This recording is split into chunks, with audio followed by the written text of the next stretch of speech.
नमो नमः। प्रिय भैया बहनों, आज की वीडियो में हम उपसर्गों के बारे में जानेंगे। क्योंकि पहले जो हम इसके पहले जो वीडियो बनाए थे, वीडियो भेजे थे, उस वीडियो में हम लोग जो है उपसर्ग का परिचय जाने थे कि उपसर्ग क्या होता है, उपसर्ग का कार्य क्या होता है। लेकिन आज का जो वीडियो है वो वीडियो हम लोग के लिए बहुत ही महत्वपूर्ण है। इसलिए भैया बहन आज के वीडियो को ध्यान से देखना है, सुनना है, और कोई प्रश्न होता है तो फिर आप हमसे ग्रुप में डिस्कस कर सकते हैं। तो प्रिय भैया बहन, हम जाने पिछले कक्षा में हम जाने थे, ये हम समझे थे कि उपसर्ग क्या है, उपसर्ग किसे कहते हैं। थोड़ा सा उस पर चर्चा करते हैं। चर्चा करने के बाद फिर हम आगे बढ़ते हैं, आगे की ओर जाते हैं। आज का जो हम जो पहले पढ़े थे उसमें ये पढ़े थे कि जो उपसर्ग होता है वो किसी शब्द के पहले आकर के, धातु से पहले आकर के उसमें लग जाता है और उसके अर्थ को बदल देता है। ये हम जाने थे, पिछले कक्षा में हम जान चुके हैं। लेकिन थोड़ा सा और उसमें बताना चाहूंगा कि पाणिनीय व्याकरण शास्त्र में एक सूत्र है, एक नियम है, एक परिभाषा है। उस परिभाषा में बताया गया है कि उपसर्गाः क्रिया योगे, यानी जो उपसर्ग होता है वो किसी ना किसी क्रिया के साथ में होता है, किसी ना किसी क्रिया के योग में होता है। जैसे हम देखते हैं उदाहरण के तौर पे कि एक भवती, भवती क्या है? क्रिया है। भवती क्या है? क्रिया है। पठती क्या है? क्रिया है। सरति क्या है? क्रिया है। तो भवती के पहले क्या लगा आकर के? उपसर्ग लगा, तो क्या बना? प्रभवती, पराजयते, निश्चरति। तो ये क्रिया के योग में आकर के उपसर्ग लग गए। लगने के बाद जो भवती क्रिया का जो मूल अर्थ था, जो वास्तविक जो अर्थ था, उस अर्थ में क्या कर दिया? वो परिवर्तन कर दिया। तो प्रिय भैया बहन, ये बता दूं कि जो उपसर्गों की जो संख्या है वो 22 है। संस्कृत में कितने हैं उपसर्गों की संख्या? कितनी है? तो 22 है। वो 22 उपसर्ग कौन कौन से हैं तो मैं बता दूं, उसको नोट करेंगे। पहला आपका उपसर्ग शुरू होता है प्र, परा, अप, सम, अनु, अव, निस, निर, दुस, दूर, वी, आंग, नी, अधि, अति, परि इत्यादि। ये सब क्या है? 22 उपसर्ग हैं। इस 22 उपसर्गों को हम क्रमशः एक एक करके उसके बारे में कि उपसर्गों की सहायता से, उपसर्गों के द्वारा शब्द का निर्माण कैसे होता है, इसको हम जानेंगे। और शब्द के निर्माण के साथ साथ ये जानेंगे कि उस उपसर्ग का जो शब्द का निर्माण हुआ तो उसको हम एक वाक्य में कैसे उसका प्रयोग करेंगे।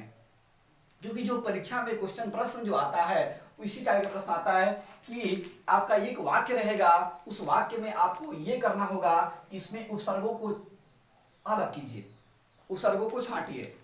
तो इसलिए हम सबसे पहले ये जानेंगे कि उपसर्गों के द्वारा शब्द का निर्माण कैसे होता है, फिर उस शब्द का निर्माण जब हुआ फिर उसको वाक्य में कैसे हम प्रयोग करेंगे, इस वीडियो में हम अभी देखेंगे।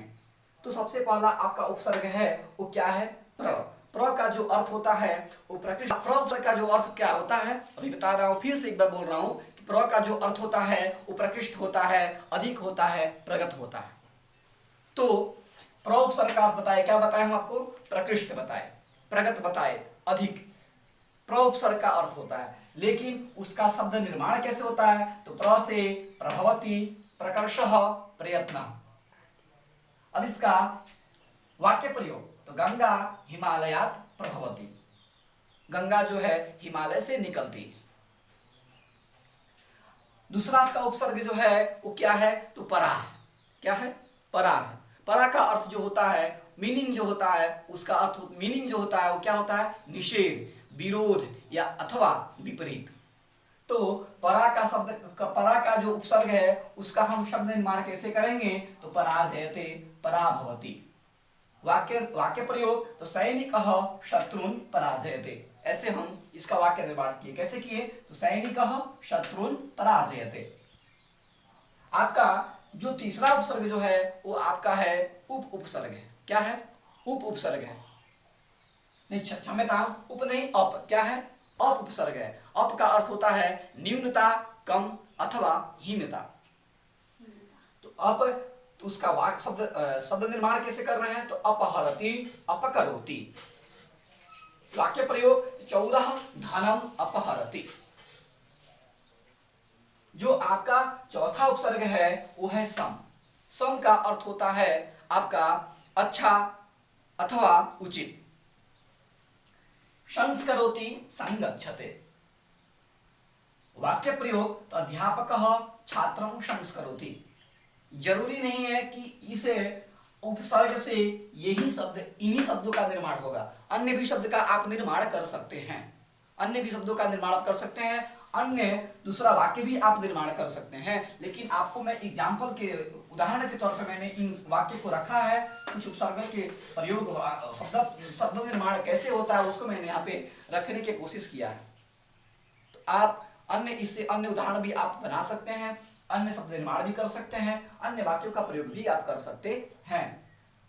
आगे जो आपका उपसर्ग है वो है अनु। पांचवा जो उपसर्ग है वो क्या है, अनु। अनु का अर्थ, अनु का जो मीनिंग होता है, अर्थ होता है, वो होता है पीछे अथवा अनुकरण।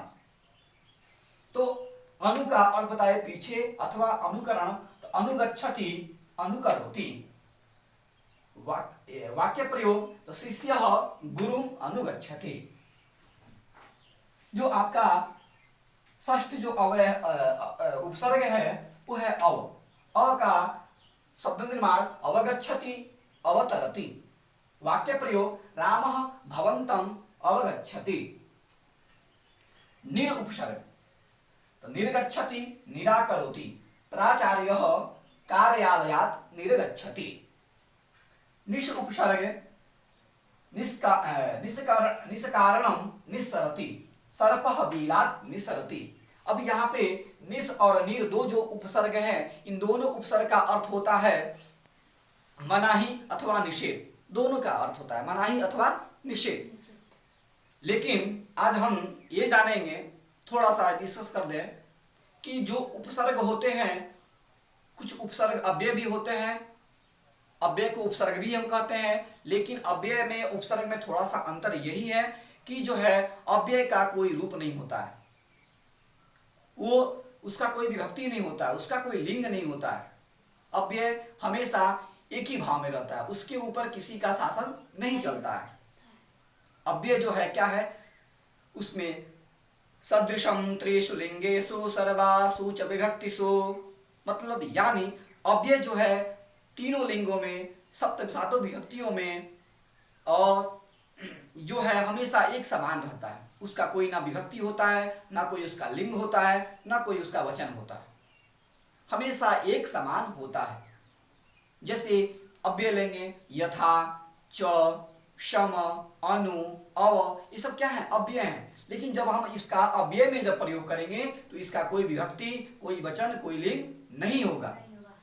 लेकिन उपसर्ग जो है वो हमेशा क्रिया के योग में ही रहता है, धातु के योग में ही रहता है। तो आज प्रिय भैया वहां हम ये जाने 8 उपसर्गों के बारे में जाने कि प्र, परा, अप, शम, अनु, अव, निर, निस, ये 8 उपसर्ग जाने। लेकिन संख्या इसकी कितनी है, 22। इसी तरह से अगले वीडियो में हम 8 के बाद जो उपसर्ग होंगे उसके बारे में हम जानेंगे। धन्यवाद।